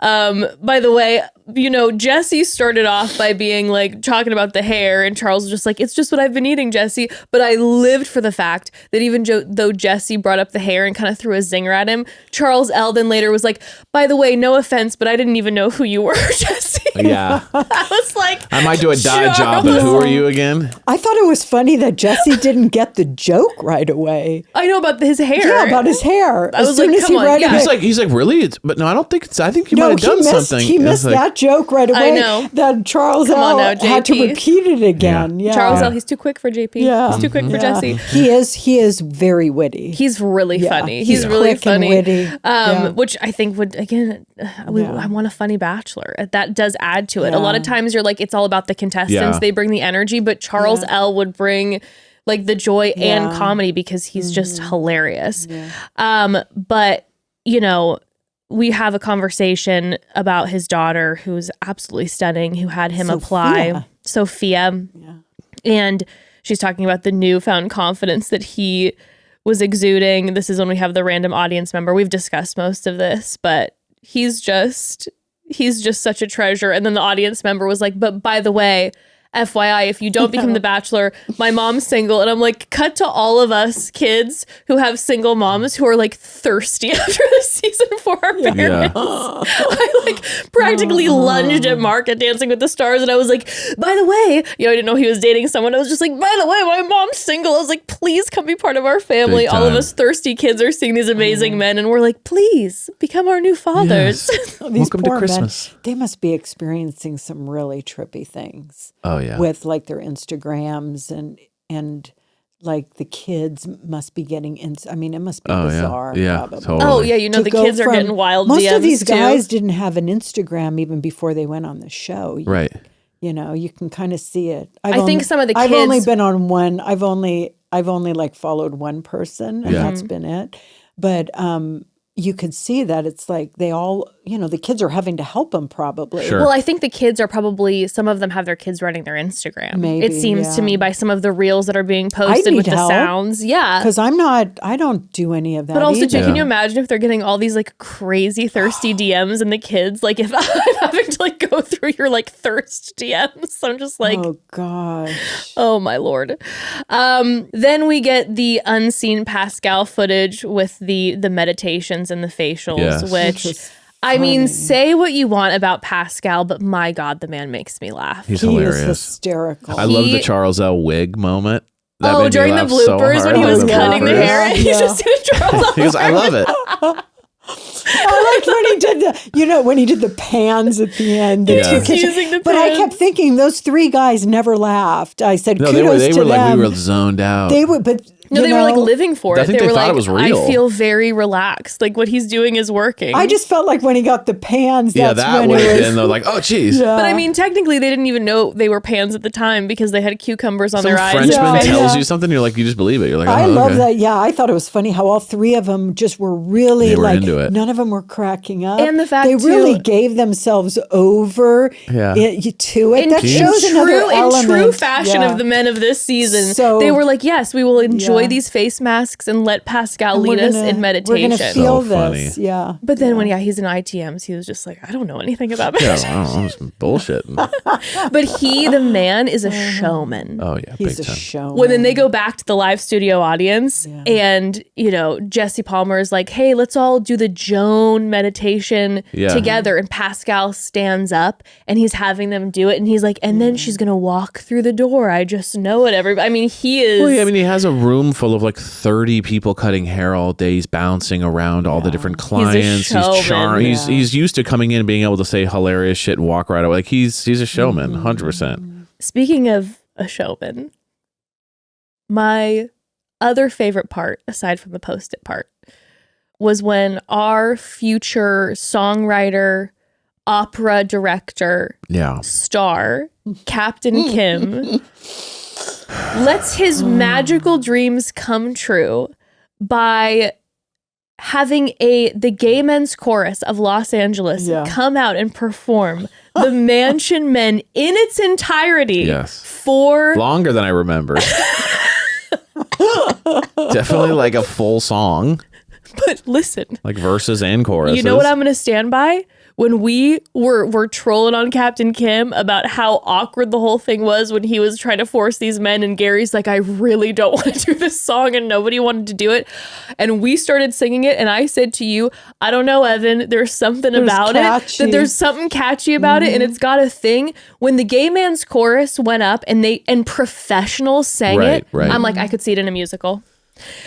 I'm just saying I could see it. The Bachelorette musical, the Golden musical. I could see it in the Golden musical. Was Kim so happy? He was singing every word, and then when they were done, and he gets off, and he walks over and he goes, "Did you guys have fun doing that?" He's like, "I hope you enjoyed that." The balls, and also kind of like, no offense to Kim, it is one of the top 10s of his life. I mean, no, he walked away. I kind of felt it for him too. I was like, "Man, you had this idea, and now you're seeing it come to life." It was kind of gorgeous, kind of amazing. But I did think, even going back still, I'm like, I don't care about the generation. I don't care about the age difference. The balls you have to write an original song with no music, walk around to all the guys in the house and sing it at them, and then say, "You're in on this with me." And then when someone goes like, when what's his name goes, this is yeah, he goes like, "You wrote this, this isn't really for us." He goes, "Just because I wrote it doesn't mean you can't be a part of it." Just like Beethoven or whatever. And he gave some example about Beethoven. Yeah. It was just like, this is insane. Yeah. Like, Kim, you love you, but like, that was insanity. You know what cracked me up is when they showed unhinged to go person to person and sing it at them, and then expect them to be like, "Hell yeah!" It's like, what world was this ever a thing? Like, do you know what cracked me up? There was a scene of Jordan in the mansion when they were doing that, when they were showing clips of him trying to get the guys all into it. There was this funny moment where Gary is like trying to shut it down. I love when he's kind of pushing his hair too. It's like, that's the universal sign of like, oh shit, how am I going to handle this? Dan's sitting next to him and he's got an expression on his Dan's face. Like, but they pan quick into Jordan. Did you notice that? And it's just a shot of Jordan by himself and Jordan from the side, and he looks super stressed. Like, oh my God, is there going to be? For shutting this down. I got the impression more that like Jordan was looking back and forth, like, are we going to have a fight here? Oh yeah, it was like you could see on Jordan's face, like you could tell he's the peacekeeper too, because during the whole Pascal, during the bowling thing, Jonathan Chalk situation, he was like, "Are you guys? Am I gonna have to deal with this in the car?" Like he's kind of the peacekeeper. He's like, "Oh God." But also to Jordan, was a funny expression. First episode, he was, God bless him. It was so charming. Was so awkward and nervous. This man probably isn't comfortable getting up in a choir setting and singing Mansion Men. So he's like, I don't want to. But Kim, I will have to say, credit to Captain Kim. He was laughing so hard when they were showing the scenes of him doing it. Like, he was laughing at himself. Yeah. He wasn't taking himself seriously. He was like having a good time. He wasn't taking himself seriously, but he also was like not being like it was a joke. No. You know what I mean? He was laughing it was at real. Like he was laughing at like the situation, but in his heart he was like, but I also know I wrote a hit. Yeah, he's I love the clips though from the mansion where the end clip is he's sitting outside by on himself, that couch doing this solo and you practice. See like a couple of the guys, Jordan I think is the last one that's following. They're all quietly trying, like, don't let him see us. Yeah, don't let Captain Kim see us, or else he's gonna make us do it. He's out there practicing. He became everyone's dad, doing a tradition that all the kids hate. But remember, Guy sang it with them.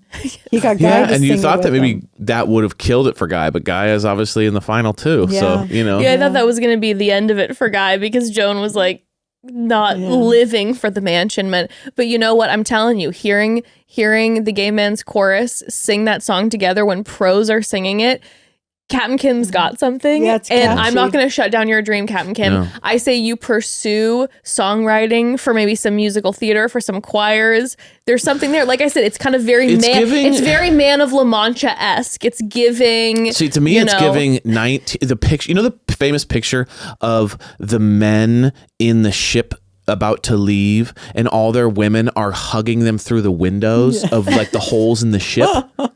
It's that era where it's like, I saw this dame on the other side and I thought to myself, whatever, and then like, we're gonna sing a song for the ladies, boys. We're here to win the heart of you. You know what I mean? It's very like, and the boys come with their navy outfits and the ladies come out and they're like, who's that drink of water? It's that energy. It's like a movie about the 20s. Men trying to woo women in like a dinner club. He is Captain Kim. I'm just saying, was it not that energy where it's just like, hit it, boys? Yeah, and Pascal's like, Captain Kim, he's always giving us orders. Yeah, Pascal was just like, I love him and I appreciate what he's done for our country, but like he always gives us orders. Pascal's like, please, I have Pascal's like, I have a course on how to get ladies, and you need it, buddy. So sign up for me. This is not going to work. Pascal's Call me. I will help you. French. He's like, this bullshit, it doesn't work in the real life. Somebody Call me. told Kim a long time ago that he had a good voice or that he was good at it. Yeah. It's like when people go on we were talking about it. It's like American Idol. Yeah. And the one person tells you, oh my God, you're amazing. You're gifted at this. And they never forget it their whole entire life. But I think it has more to do with the fact that like when someone is like that, you don't know what to do except tell them they're great. Because what are you going to do? Be like, dude, this is weird? You just go, oh, great job, Kim. When someone makes you sit down and goes... put you on the spot when like that? When someone goes, sit down, I'm going to sing my original like, song you for real? at you. You're like, that was great. You just want it to be over. So then you're saying like, oh, amazing. We're done, right? Like, yeah. So that's what happened, unfortunately. Is years of people going, sure, bud. But you know what? I was super happy for him because that had to be a top moment, like you said, for his life. He was shaking every man's hand and being like, I sure hope you enjoyed that. He like ran up on stage. After and was like, this is my moment. His and poor I am kids now it's caroling all year long. I feel so bad for the director of the Gay Man's Chorus because Captain Kim is now absolutely shooting for his job. He's like, I'm gonna get this man out of here. I am now gonna be the director of the Gay Man's Chorus. Don't get it twisted. Captain Kim was in rehearsals with them, tweaking it, giving them revisions, commenting on the guy's pitch. Yeah, exactly. This wasn't a surprise for Captain Kim. Captain Kim was writing the music. He was rewriting lyrics. He probably prepped them. Oh, he was there for a week at a time. He spent $30,000 on the choir because he was there for so long. Yeah, he rented all their suits. So many rehearsals. They had 2 weeks of rehearsals for that song. He's got to make it just right. Since he got kicked off, he's just been in the rehearsals with them. Oh gosh. Then we have Pascal's hot seat, and Pascal, God bless, he said that he made a comment where he said, I think if there could have been more time, but there wasn't. And I said, Pascal, it was never about that. No. She even said, it's me, it's not you. That's what that was. Joan even said, she said, can you get there? You need more time. And he's goes, like, no. So Pascal to be like, maybe if we would have had more time together, it's like, Pascal, no. It's on print. Come on. It's like, I don't know. Can you be 20 years younger? I don't. These are good questions. But, what I do recognize, which I do feel like he was very true, is that he didn't want to hurt her. And he said after then hearing in her ITMs that she then all of a sudden was feeling like, am I worthy of love? You could see it. I feel like you could see in his face, like that was not the intent. And of course he was like, I got to back out of this. Like after this, like the Tahitian bonding ceremony, this is not for me. I'm not ready to get married. I'm way too young to be getting married. But I think that he seeing that ITM, it seemed like it hurt him. Because like he said too, he goes, I don't like hurting anybody. In the showmanship of Pascal, you can tell he wants everybody to love him, to have fun. So I'm sure then seeing her being like devoed was he didn't hard want to for do him. that. But I think he really all of a sudden, I think everything moved so fast that all of a sudden he's with three other guys at hometown. And that's when you could see that he got really serious. Yeah. When he was in Chicago and all of a sudden his whole demeanor changed. Totally. And I think that he was already processing on his way to Tahiti probably. Like, oh my God, now it's down to the three of us. And he knows how Chalk and Guy feel. Yeah. So I think at that point, he's like, I got to backpedal out of this Even with his conversation with this Jesse had nothing, Palmer. I mean, here's the reality. This had nothing to do with Joan. This was all Pascal's. This is his own thing. But he does there's say, by the way, plenty of men that would have wished they could have taken his spot. That's true. Yeah. There was a moment though during the hot seat where he did say he's ready to bring his walls down and all of this. And I do think he might have been, I think he was maybe shooting a shot for Bachelor here, but I think him talking about the age really did him in those interviews, because I think he might have had a chance to be Bachelor, because I do need more Pascal lore. I need as much lore about Pascal as I can get. I want him on my screen. He's entertaining. He's good for ratings. That's for sure. He's so entertaining, and there's so much mystery behind him that I need more of it. But, he did say that he was really learning from the men that it's okay to cry, that he, because of his past and not feeling loved by his parents, that he really has his wall up. And then when his son stood up and he was like, as men we're told crying is a weakness. but you've been my biggest inspiration, and seeing you be vulnerable has helped me, which I thought was such a sweet moment. But I was also like, Maxim is like looking for those DMs. Oh, don't get that twisted. That's all that was. I was ready for his like Tinder, He's learned from the best. I was ready for his like Tinder like link to show up at the bottom and be like, what's his name? Maximilian? Maxim, I think. Maxim. It was like, I was ready for like at the Tinder at Maxim, you know what I mean? Like I was ready for his like. As soon as he stood up and he goes, in this society, we're told that, men need to be strong and it's not okay to cry. I go, oh God, here we go. I was ready for him to wink at the camera. And it was very sweet because God, you Super can tell sweet. his father is his idol, and you can just 100%. see it pulsating through him, and they're so stinking cute together. But my God, it's master and apprentice energy. You know what, though, 100%. I do like? I liked seeing those moments with Pascal that were like where he wasn't in Pascal character mode, because there's a lot underneath. And But that's why he's like a romance. yeah, there is stuff there underneath there that gets covered up that I found. And maybe those are some of the things that Joan saw, like even on their Vegas date. Yeah, of course. Where there was moments or whatever, even though he does like to have fun. But one thing that was really touching to me was I heard his daughter on a podcast interview, and she said that Pascal and his ex-wife have always remained friends in their co-parenting. And she moved back to Canada, and the daughter, I think, was only 8 years old. She said every single weekend, Pascal would fly the kids Friday to Chicago and on Sunday back to Canada every weekend. So that that's a big deal. A lot of divorced kids go in the summer to see their dad, but so you can see that there's underneath there's he's got layers. Listen, it would be interesting to watch those layers come slowly off, right? him. Yeah. All my Oh my God. all my jabbing is in love, but also because he needs it a little bit, because he needs to get a little bit like, hey, Pascal, come on now. But no, I'm obsessed with Pascal. I think a lot of the younger generation really liked him a lot. Yeah. Well, if I was on the show, like I totally get why Joan had him in top 3. If I was on the show, he would have swept me off my feet, because I would have been like, he's so funny. Yeah. He's so fun to be with. He's so charming. And then there is that I want to get down deep, because I can tell deep down there's these soft spaces, and I want to get in there. Like, and the med spa doesn't and the med spa doesn't. No, the med spa does not hurt. That's for sure. Okay. Well, after Pascal, we don't get the Jordan hot seat, which still is blowing my mind. But then Joan shows up, and damn, in that Joan dress. in that dress. Joan's like, I'll show you, Pascal. Literally, she's just like, Dang. oh, Pascal, not young enough for you. Check out this. Yeah, she looked Holy She was smokes. Dynamite. Wow. That dress. She was dynamite the whole season. Yeah, for sure. Honestly. But the dress, She's stunning. But the dress with the ladies out was like, I was like, holy smokes. So she sat down right away, and I really appreciated, because the very first thing, besides saying she missed the guys, she right away talked about how she was concerned for them. Yeah. And I thought that was very telling, like, I just remember I just was really nervous for the guys. Yeah. Because, so her empathy there for what it's like and everything. No, she's always, she's been very gracious. She is gracious. She is a beautiful energy through this whole thing. But I think that real concern comes from not being into anybody. Does that make sense? I think it's because she's a Capricorn.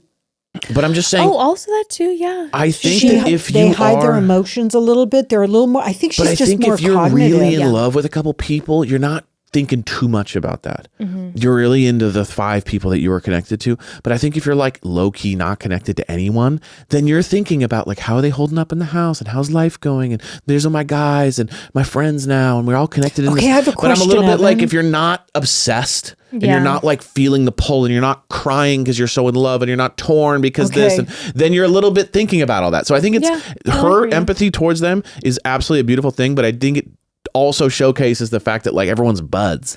Okay, I have a question for you, Evan. Mm-hmm. How do you think I would be almost exactly the same. Yeah. It's true. Mom would be that way. I think you'd be too. I think it'd be hard for you to get locked into the love side of things. I think I would love somebody, but I'm very private. I think Mom, though, but I think very much always about what other Mom's people. Right. Mom, even if she had her number one and was in love, I think Mom would still be like trying to tap in. So I don't know if I necessarily agree. I watched Joan, but I think you'd have a hard time falling in love on the show. I would keep it something close to my chest. I think it would take time. I think you need to do it afterwards, one-on-one. I don't know what you guys think about this, but when I watched her, I felt like I was watching myself oftentimes. Yeah, there is definitely an energy there. But I think that's because a good of point. being I think a little you have bit a more hard time. Cognitive. I do. You would be thinking about the thing and the cleaning and the this and the that. But that doesn't mean that I wouldn't have my favorite guy. You would have your favorite, but you'd have a hard time letting go. I don't know if letting go of like the moment. You'd have a hard time not thinking about everything. I think you'd have a harder time as the lead.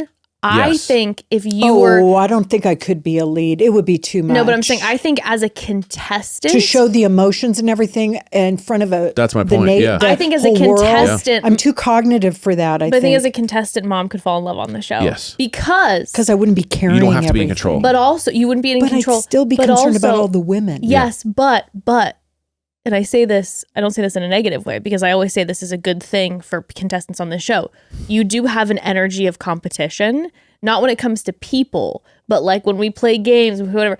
When you're in an environment like reality TV, there is a competitive energy going on. And I think you would rise to the occasion in the sense that like you wouldn't be too scared to pull someone aside. If you were like, if I like this person, I think you'd pull them aside. I think you'd be down to like take up that competitive energy in that way where other people can be a little like too nervous to do it versus if you were the lead, I think.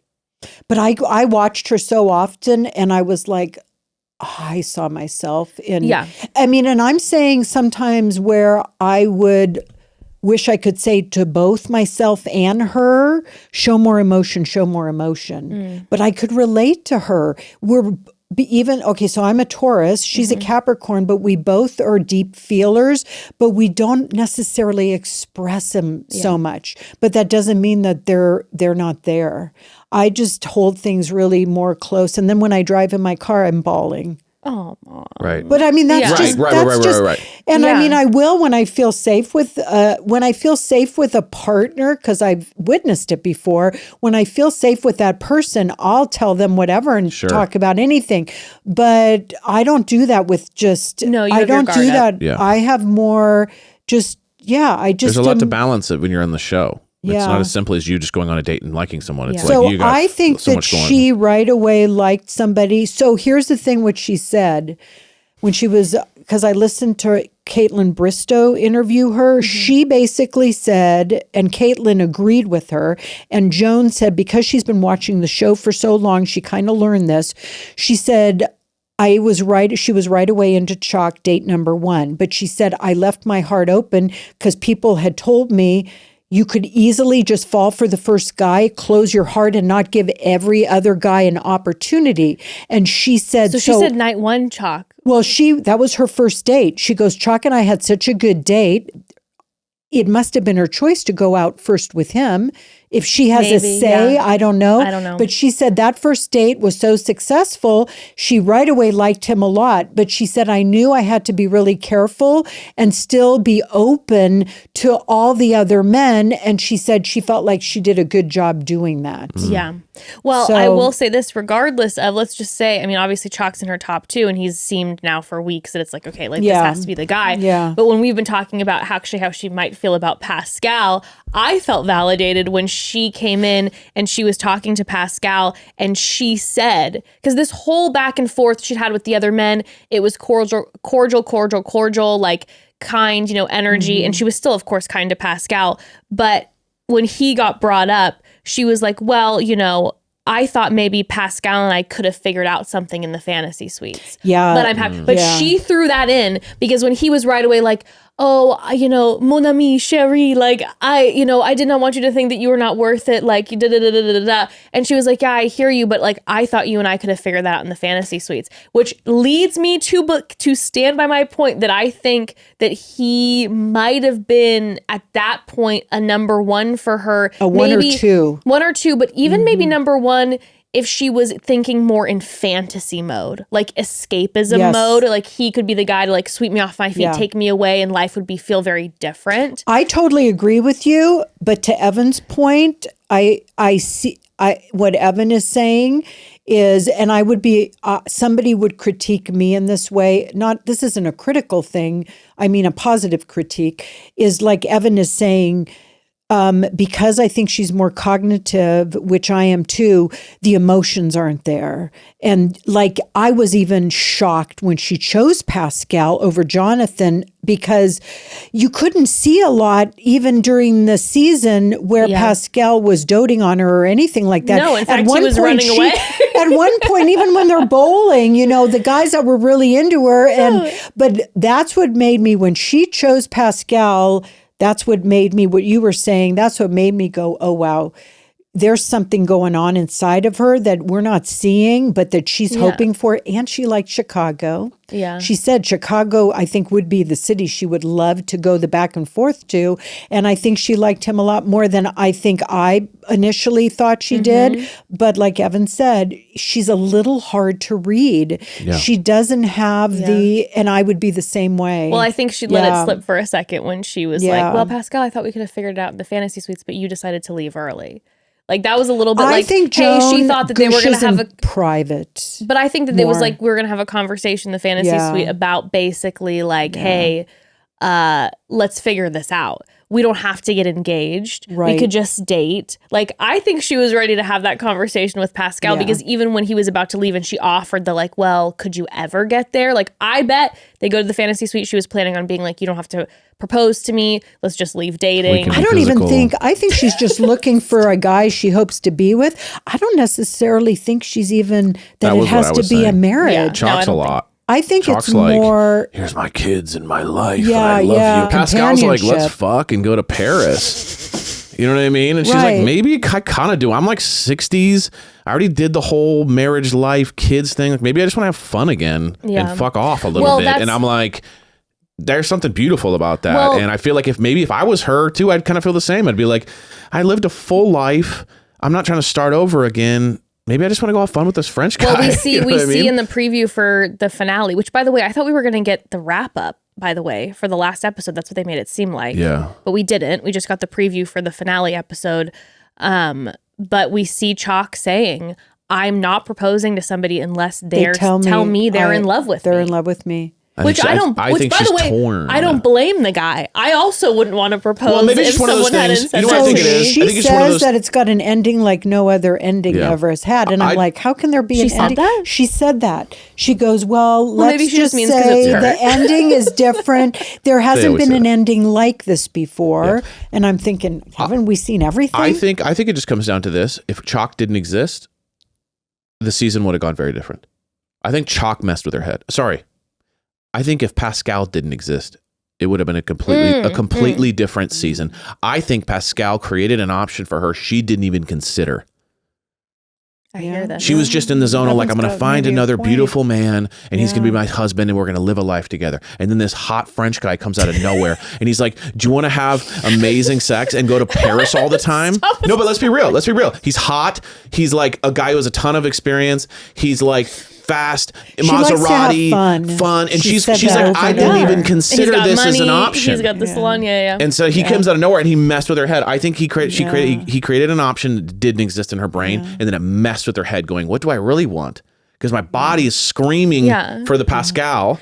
But then my head is saying I need to get married again and live. It's like if I would be the Bachelorette and I'd go on and there'd be like this amazing guy and then all of a sudden like a shadow daddy. Yeah, right. Up. Exactly. I'd be like, I didn't know a shadow daddy was an option. Yeah, it's like a bunch of guys show up and it's like Jim and Joe and everyone's like, I live in Cincinnati and I have a beautiful family for you and a life. And then all of a sudden like Zarlon shows up and he's got the sickest look ever. And he's the god of the underworld and he wants to take me down to become the goddess of the underworld. And I'm like, well, I guess rule under these demons. It's like he starts it's throwing a wrench in the thing. It's true, Evan, because when I put myself in the position of like what you're saying, so now I'm in my 60s. So I'm in my 60s and I'm retired. If I was on the show in her shoes, and let's say all the guys are from the United States. You're not going to say something about Switzerland, are you? Then there's one guy. Let's say there's one guy. He's from London. Right. I love London. And he's this let's cool, say there's hot, one guy. sexy He's from British London, guy. and let's just say whatever. He's a music director, so he travels from London back and forth to Atlanta or Nashville. He's got a cool life, and that's not something I ever would have imagined. And maybe he's not giving you a lot of like stability, but it's exciting. All of a sudden, you've got this Irish guy who's like, I own like all these acres of land, and like it's like a vineyard in Ireland. Yeah. And you're like, maybe I'm moving to Ireland now. There's Joe from like Kentucky, and he's like,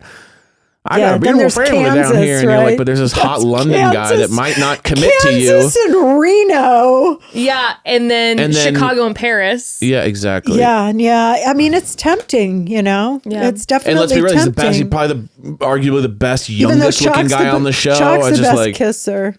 She's definitely the best. Oh, she said that? Well, you can tell. Yeah, that's only because Pascal didn't turn on his extra gear. Pascal kissed bad intentionally to get her to break up with him, and it still didn't work. I don't know if you've been listening, but my theory is that like Guy is he's a bad kisser. They only peck. I know, but you can tell too, he always goes like really tight-lipped in. And so I'm like, I don't think she likes kissing Guy. And Chalk's the only guy she makes out with. Yeah. Okay, speaking of Guy, I feel because I feel like it'll be shocking if she doesn't choose Chalk in the end. Yes. Okay. To me, she either chooses Chalk or no one. But you know what? I feel really bad for Guy because I feel like he really likes her a lot. I think he likes her a lot too, but I also think Guy's going to be okay because I think a lot of women like Guy. Because I think all these guys are getting blown up in their DMs. So I'm a little bit like, especially when you have a show that the mass majority of people watching are women. Like the women on the Golden Bachelor probably aren't getting as many DMs because not as many men in that age demo are watching.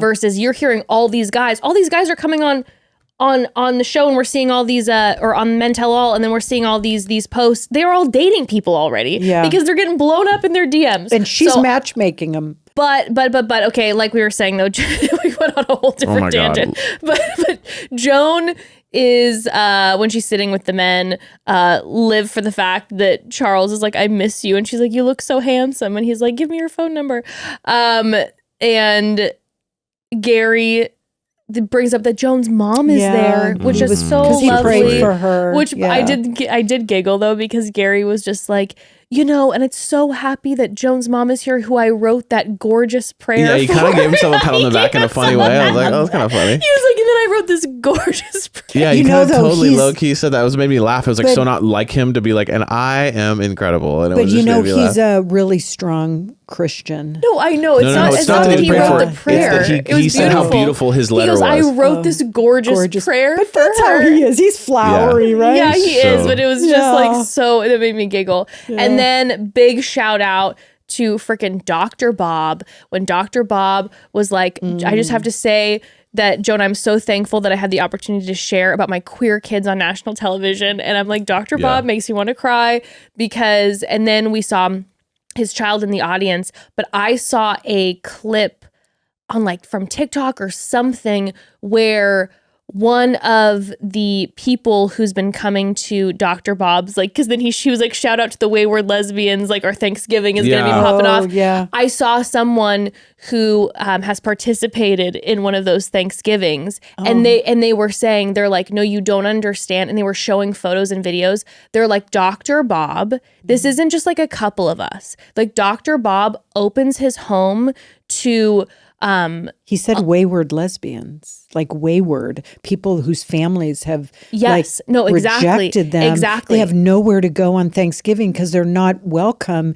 in their own homes. Exactly. And so they were saying like Dr. Bob is opening his home to all these different queer individuals who their families have, like you said, like rejected them, which is just horrific. But they said that Dr. Bob, they were showing all these photos of him, like for all the holidays and everything, like, so and there was all these people there, and he's like, and they were like, he takes care of us and he's gonna be loves on double us. Packed. double And I'm just capacity like, this and I'm year. like, Dr. Bob, we love you. Like, what a special, they make, literally, I'm sorry, like, what a special man to be like, hey, everybody come and like have community and family. Yeah. And it's just him and like, in all these like incredible, like queer individuals who are coming together and like loving on each other. Awesome. I'm just, Yeah, it was so I am sweet. obsessed with Dr. Sweet. Bob. Like, what an incredible man. What a great example. But anywho, yeah. So, I mean, after this, we got a couple of the bloopers, which the biggest one, honestly, for me was Pascal cutting Charles's wig. That was everything. But then the sneak peek, like we said, they're in Bora Bora. Talks like, hey, you better say you love me or I'm not proposing. Yeah, he's like, But then we hear her at the end say that she feels like the luckiest person and she feels so lucky to have not now been in love with one person, but two. So that it tells us seems to me like she ends up with somebody. she's probably getting engaged to Chalk. yeah. Right? But if she's then saying the ending is like nothing we've ever seen before. She's but like, actually, It may be I've been because having an affair maybe with this he ends pool up boy. leaving. Maybe it's something dramatic where he you're may right. end And then up maybe- leaving and then he's gone and they get, it's maybe one of those Ari things where you pick one and then the other goes, or that would be wild. where you go home alone and after 2 weeks you're like, oh my gosh, I miss him so much, and then they bring him back together somewhere. You never know. You never know. I guess I'm just curious because like Jesse Palmer hasn't made any comment about this being like an ending we've never seen before. Right, So I'm but she interested did that say Joan that. said She that. goes, it's an ending. I She's could like, have if you won't say it, I sworn. will. She's like, because it's about me, baby. Looks right at the camera. You'll never Unless I guess. misunderstood, but I could have sworn that's No, what she said. But Yeah. anyway, we'll see. we shall see. We shall see. It is next over on what the dynasty ends, or maybe it's just begun. Well, So tonight, everybody, because this is Yes. coming out on Wednesday. So tonight you're going to be watching the finale. We will cover the finale on Friday and see what happens with Joan. So come and join us for the finale. We also got to talk about like what we're going to be talking about the next couple I weeks know. and diving into. And by the way, family, if you have any suggestions, if there's any like pressing reality TV that you all want us to cover, Yeah. please slide into the DMs and let us know over these upcoming weeks before the holidays. Definitely got to get a D&D episode in. We're going to get a D&D episode At in. some Don't point. you worry. Like, especially now me reading all these fantasy books. Oh my You're gosh. not prepared for the lore that I'm about to put on all of you. It's going to be insane around here. Now my new like affinity for Oh, this. Like, she's done the research. family, when I walked into the bedroom, the piles of books next to her bed, it's like the Eiffel 20 books Tower that are times 3. 4 inches thick. Oh my goodness. I can't stop everybody. So we're going to have a D&D episode, Yeah. but also, we have a little bit of time before the holidays, and we're probably then going to have our Bachelor season starting at the top of January. And also, we got Traders Oh, yeah. Yeah, when does Trader start? January 9th. Ooh. I can't So wait. we're going to cover that too. But anywho, in the meantime, you let us know anything you want to hear, see about, blah, blah, blah, blah, blah. Love you all. Mom, thank you so Thanks much for being having our me. correspondent. Family, I won't see you maybe for a whole year. No, that's not true. But maybe next Get year. You can come anytime and discuss. Yeah, maybe I won't be single a year from now. You never know. Who Maybe knows? she won't be Interesting. single. Beautiful. We shall see. We love you. Slide into my Love DMs you if guys. you want Thanks to date for with my having mom. me. Gosh, so Good. fun. Thanks for having me. All right, Appreciate family. We it. love you Bye. all. Mwah. Bye.